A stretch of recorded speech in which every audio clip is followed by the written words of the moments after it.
In today's video, I'm going to teach you how to create action buttons in Glide. Let's get started by heading to Glide in your web browser.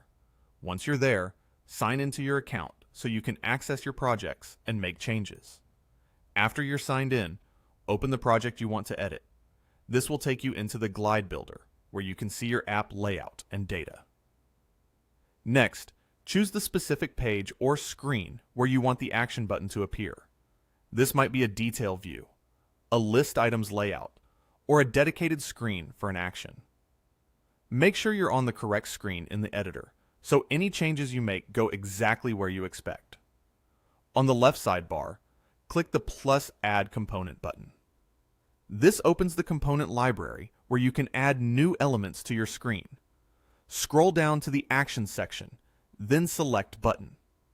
If you don't immediately see it, keep scrolling or use the search field in the component panel to find Button. When you add it, the button will appear on your screen in the editor. With the button selected, look to the right sidebar to configure the settings. This is where you'll set up both how your button looks and what it does. Start by giving the button a clear label so users know exactly what will happen when they tap it.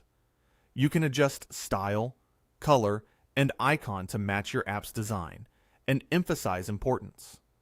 Under the action configuration, choose what the button should perform, such as navigating to another screen, opening a link, setting values in your data, or showing a confirmation message. If the action relies on data from the current screen, be sure to bind the button to the appropriate fields so it behaves correctly. While you're here, consider adding visibility conditions or enabling logic so the button only appears or becomes active when certain criteria are met. For example, you might show the button only when a user is signed in or when a required field isn't empty.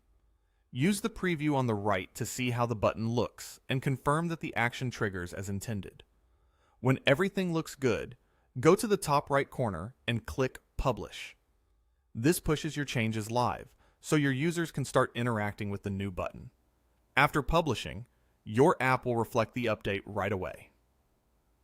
Thanks for watching this step-by-step Glide tutorial. If you found this helpful, make sure to like the video, leave a comment below, and subscribe to the channel for more tutorials and walkthroughs. See you in the next video.